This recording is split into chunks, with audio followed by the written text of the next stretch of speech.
बिस्मिल्लाहिर्रहमानिर्रहीम। अस्सलामु अलैकुम। रेड न्यूज़ के साथ मैं हुसैना हुसैन। चलते हैं खबरों की जानिब। बगैर किसी सबूत के सिडनी हमलावर का ताल्लुक पाकिस्तान से जोड़ दिया गया। अता तारर। वफाकी वज़ीर इत्तलात और नशरियात अता तारर ने कहा कि मिस इन्फॉर्मेशन आज के दौर की दुनिया का सबसे बड़ा चैलेंज है।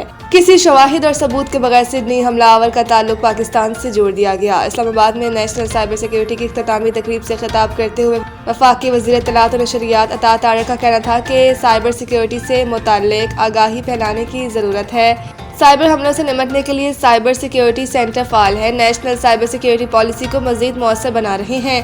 उन्होंने कहा कि डेटा के तहफ़्फ़ुज़ के लिए साइबर सिक्योरिटी निज़ाम को मजबूत बनाने के लिए इक़दाम किए। साइबर हमलों से बचने के लिए आगाही और तरबियत बहुत ज़रूरी है। डेटा लीक से बचाव के लिए कौमी सतह पर साइबर सिक्योरिटी आगाही मुहिम चलाई जाएगी। इनका कहना था कि साइबर जराइम की खिलाफ कार्रवाइयों के दौरान मुतअद्दिद फेक सोशल मीडिया अकाउंट्स की निशानदेही हुई। सिडनी वाक़ये पर बगैर सबूत तस्दीक के पाकिस्तान पर इल्ज़ामात लगाए गए। पाकिस्तान को सिडनी वाक़ये में मुलव्विस करने की कोशिश की गई। सिडनी वाक़ये के बगैर फेक न्यूज़ फैलाई गई। मिस इन्फॉर्मेशन आज की दुनिया का सबसे बड़ा चैलेंज है। अता तारर ने कहा कि पाकिस्तान खुद दहशतगर्दी का शिकार है। पाकिस्तान ने दहशतगर्दी के खिलाफ जंग में बेपनाह कुर्बानियाँ दी। मौजूदा दौर में सोशल मीडिया का जिम्मेदाराना इस्तेमाल ज़रूरी है।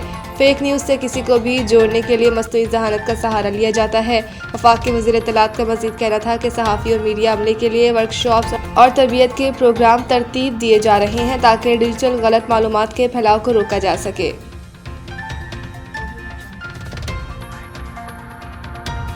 हमने 10 माह में 8 जंगें रुकवाईं और वो किया जो कोई ना कर सका। अमरीकी सदर डोनाल्ड ट्रंप का कहना है कि हमने 10 माह में 8 जंगें रुकवाईं और वो किया जो कोई ना कर सका। वाशिंगटन में खिताब करते हुए ट्रंप ने कहा कि 1 साल पहले अमरीका मुर्दा था, नाकामियों के दहाने पर था, लेकिन 1 साल में जो हमने हासिल किया वो कोई हासिल नहीं कर सका। हमने 10 माह में 8 जंगें रुकवाईं। उन्होंने कहा कि बाइडन पॉलिसियां दोबारा नाफिज होने नहीं दी जाएंगी। बाइडन दौर में गैर कानूनी इमिग्रेंट्स ने नौकरियां ली। हमारी इंतजामिया में सारी नई नौकरियां अमेरिका में पैदा होने वालों को मिली। डोनाल्ड ट्रंप का कहना था कि उन्हें करप्ट निज़ाम ख़त्म करने का भारी मैंडेट मिला है। अमेरिका में गैर कानूनी आमदो रफ्त का सिलसिला बंद कर दिया है। अमेरिकी सदर ने मजीद कहा कि मनशियात का ज़मीन और समंदर के रास्ते आना 94% कम कर दिया है। लॉन्स नाइक मोहम्मद महफूज शहीद निशान हैदर की 54वीं बरसी मुसल्लह अफवाज की जानिब से शानदार खराज अकीदत। रावलपिंडी ISPR के मुताबिक chief of defence forces field marshal Syed Asim Munir, air chief marshal Zaheer Babar Sidhu और naval chief admiral Naveed Ashraf ने निशान हैदर के हामिल लॉन्स नाइक मोहम्मद महफूज शहीद के 54वें यौम शहादत के मौके पर उन्हें ज़बरदस्त खराज अकीदत पेश किया। पाक फौज के शोबा ताल्लुकात आमा ISPR ने कहा कि लॉन्स नाइक मोहम्मद महफूज शहीद बहादुरी, कुर्बानी और मादरे वतन से बेलौस अकीदत की अजीम मिसाल है। 1971 की जंग के दौरान वागा सेक्टर पर उन्होंने दुश्मन का डट कर मुकाबला करते हुए गैर मामूली जुर्रत का मुजाहरा किया। शदीद जख्मी और मुसलसल दुश्मन की फायरिंग के बावजूद वो बेखौफ होकर आगे बढ़े और जामे शहादत नोश किया। बयान में कहा गया कि जंग में लॉन्स नाइक मोहम्मद महफूज शहीद की बहादुरी पाकिस्तान की मुसल्लह अफवाज की तारीख के रोशन तरीन बाबों में से एक है। इनकी आला कुर्बानी नाकाबिले तस्खीर जज्बे, पेशा वाराना महारत और बेलौसी की अक्कासी है जो मुसल्लह अफवाज और कौम के दरमियान इस मुक़द्दस रिश्ते को मज़ीद मजबूत करती है जिसके दफ़ा के लिए सिपाही हल्फ उठाते हैं। ISPR के मुताबिक शहीद की बरसी पर मुसल्लह अफवाज ने मुल्क की खुद मुख्तारी और सलामती के तहफ़्फ़ुज़ के लिए अपने गैर मुतज़लज़ल अज़म का अदा किया और इस ओहदे की तजदीद की कि कौम के हीरोज़ की कुर्बानियाँ कभी फरामोश नहीं की जाएंगी। कतर के साथ सरमायाकारी और तिजारत में ताउन बढ़ाना चाहते हैं। सदर मुमलिकत आसिफ अली जरदारी ने कहा कि कतर के साथ सरमायाकारी और तिजारत में ताउन बढ़ाने के ख्वाह हैं। अपने बयान में सदर पाकिस्तान आसिफ अली जरदारी ने रियासत कतर के कौमी दिन पर मुबारकबाद पेश की और अमीर कतर शेख तमीम बिन हमद अल सानी और कतरी अवाम के लिए नेक तमन्नाओं का इजहार किया। सदर मुमलिकत का कहना था कि पाकिस्तान और कतर के ताल्लुकात मुश्तरका इक़्तिदार और बाहमी एहतराम पर मबनी है। दोनों ममालिक के दरमियान करीबी और दरेपा बरादराना ताल्लुकात قائم ہیں۔ امیر قطر کی قیادت میں قطر نے نمایاں ترقی اور کامیابیاں حاصل کی۔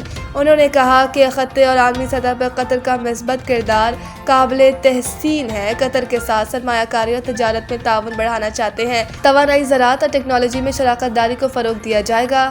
افرادی قوت اور عوامی روابط دونوں ممالک کے تعلقات کی بنیاد ہیں۔ آصف علی زرداری نے پاکستان اور قطر کی دوستی مزید مضبوط بنانے کے عزم کا بھی اظہار کیا۔ دوسری جانب صدر مملکت آصف علی زرداری نے عالمی یوم کسان کے موقع پر پاکستان کے کسانوں کو خراج تحسین پیش کیا۔ اپنے بیان میں صدر مملکت آصف علی زرداری نے کہا تھا کہ پاکستان کا کسان ملکی معیشت، غذائی خود کفالت اور دیہی ترقی کی بنیاد ہے۔ خود زراعت سے وابستہ گھرانے سے تعلق رکھنے کی وجہ سے کسانوں کی محنت، کامیابی اور مشکلات کا بخوبی ادراک ہے۔ پنجاب سمیت مغربی اور بالائی علاقوں میں بارشوں اور برف باری کی پیش گوئی۔ ترجمان PDMA کے مطابق پنجاب کے بیشتر اضلاع میں 20 سے 22 دسمبر تک بارش اور برف باری کا امکان ہے۔ PDMA کا کہنا ہے 20 اور 21 دسمبر کے دوران پنجاب کے پہاڑی علاقوں میں گرج چمک کے ساتھ بارش اور برف باری متوقع ہے۔ راولپنڈی، مری گلیات، پوٹھہار ریجن میں بارش اور برف باری کا امکان ہے۔ DG PDMA عرفان علی کاٹھیا کے مطابق 20 سے 21 دسمبر کے دوران لاہور، شیخوپورہ، سرگودا، خوشاب، فیصل آباد، حافظ آباد، گجرانوالہ، منڈی بہاؤالدین، گجرات، سیالکوٹ، جھنگ، توبہ ٹیک سنگھ میں بھی ہلکی بارش ہو سکتی ہے۔ بارشوں کے باعث دھند و اسموگ کی صورتحال میں کمی واقع ہوگی۔ دوسری جانب مغربی ہواؤں کا سلسلہ 19 دسمبر کو بلوچستان میں داخل ہوگا۔ بلوچستان، KP کے گلگت بلتستان اور کشمیر میں بارش اور برف باری متوقع ہے۔ پہاڑی علاقوں میں لینڈ سلائڈنگ اور سڑکوں کی بندش اور پھسلن کا اندیشہ بھی ہے۔ انڈر-19 سہ ملکی سیریز اور انڈر-19 ورلڈ کپ کے لیے قومی اسکواڈ کا اعلان۔ تفصیلات کے مطابق فرحان یوسف دونوں ایونٹس میں پاکستان انڈر-19 ٹیم کی قیادت جاری رکھیں گے۔ سہ ملکی سیریز میں زمبابوے میں 25 دسمبر 2025 سے 6 جنوری 2026 تک پاکستان، افغانستان اور میزبان زمبابوے کے درمیان کھیلی جائے گی۔ ICC انڈر-19 ورلڈ کپ 15 جنوری سے 6 فروری تک نامبیا اور زمبابوے میں کھیلا جائے گا۔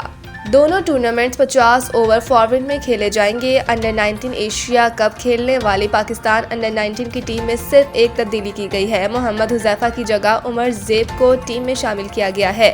پاکستان انڈر-19 ٹیم سہ ملکی سیریز میں کم از کم 4 میچز کھیلے گی۔